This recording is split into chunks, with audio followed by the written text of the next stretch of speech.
കുടുംബകോടതി വിഷയങ്ങളുമായി ബന്ധപ്പെട്ട് വരുന്ന പുതിയൊരു വീഡിയോയിലേക്ക് എല്ലാവർക്കും സ്വാഗതം. വീഡിയോ കാണുന്ന ആർക്കെങ്കിലും കുടുംബകോടതി വിഷയങ്ങളുമായി ബന്ധപ്പെട്ട് എന്തെങ്കിലും സംശയങ്ങളുണ്ടെങ്കിൽ കോൺടാക്ട് ചെയ്യാം. WhatsApp number +91 79 94 97 14 19. ഒരു വട്ടം വിളിക്കുവാനുള്ള കൺസൾട്ടേഷൻ ഫീസ് 500 രൂപ ഗൂഗിൾ പേ ചെയ്യും. ഇന്നത്തെ വീഡിയോയിൽ നമ്മൾ ഡിസ്കസ് ചെയ്യാനായിട്ട് പോകുന്നത് ഒരു ടേമാണ് ദ നോ ഡ്യൂപ്ലിക്കേറ്റ് മെയിൻ്റനൻസ് എന്ന് പറയുന്ന ഒരു പോയിന്റാണ്. അപ്പോൾ എന്താണ് ഇതിൻ്റെ ബേസുമായി ബന്ധപ്പെട്ട് കോടതി പറഞ്ഞിട്ടുള്ളത് നമുക്ക് നോക്കാം. അതിനുശേഷം അത് എക്സ്പ്ലെയിൻ ചെയ്യാം. In a practical and well-reasoned judgment, the High Court has clarified that a spouse already receiving maintenance under one law cannot claim an additional independent award under another proceedings without justification എന്നാണ് പറഞ്ഞിട്ടുള്ളത്.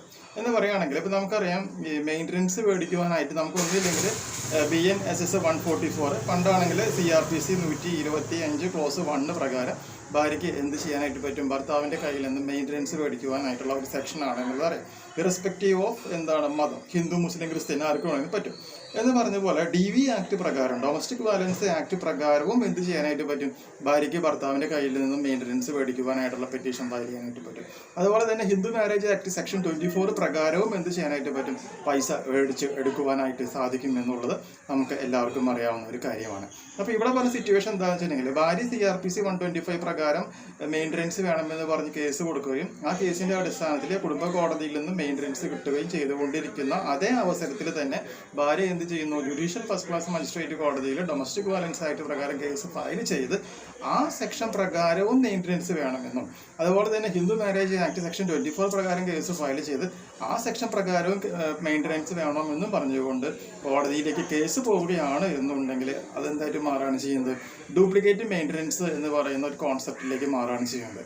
ഇങ്ങനെ വരുന്നൊരു സാഹചര്യത്തിൽ ഏതെങ്കിലും ആദ്യമായിട്ട് ഏത് കോടതിയിലാണോ maintenance വേണമെന്ന് പറഞ്ഞ് കേസ് കൊടുത്തേക്കുന്നത് ആ കോടതിയിൽ നിന്ന് മാത്രമേ ഭാര്യയ്ക്ക് മെയിൻ്റനൻസ് മേടിക്കുവാനായിട്ട് സാധിക്കുകയുള്ളൂ എന്നും, ബാക്കി കൊടുക്കുന്ന കേസുകൾ മുഴുവനും കോടതി എന്താണ് ചെയ്യുക, ഒരു ജസ്റ്റിഫിക്കേഷൻ ആയിട്ടുള്ള ഒരു റീസൺ ഇല്ല എന്നുണ്ടെങ്കിൽ അതെന്ത് ചെയ്യുന്നു, സ്റ്റേ ചെയ്യാനായിട്ട് അല്ലെങ്കിൽ അത് ഡിസ്മിസ് ചെയ്യുവാനായിട്ട് കോടതിക്ക് അധികാരമുണ്ട് എന്നും, അങ്ങനെ കേസ് കൊടുക്കാനായിട്ട് ഭാര്യ ചെയ്യരുത് എന്നും ആര് പറയുന്നുണ്ട്, കോടതി പറയുന്നുണ്ട്. അതാണ് ഇങ്ങനെ പറയുന്നത്, a spouse already receiving maintenance under one law cannot claim an additional independent award, മനസ്സിലായില്ലേ, additional independent award under another proceedings without justification എന്ന് വളരെ ക്ലിയർ ആയിട്ട് കോടതി പറഞ്ഞിട്ടുണ്ട്. അപ്പോൾ അത് പറയാനുള്ള കാരണം മെയിനായിട്ട് പറയുന്നത് എന്താണ്, ഇൻ കേസ് ഏതെങ്കിലും സിറ്റുവേഷനിൽ overlapping maintenance claims R unjust വരികയോ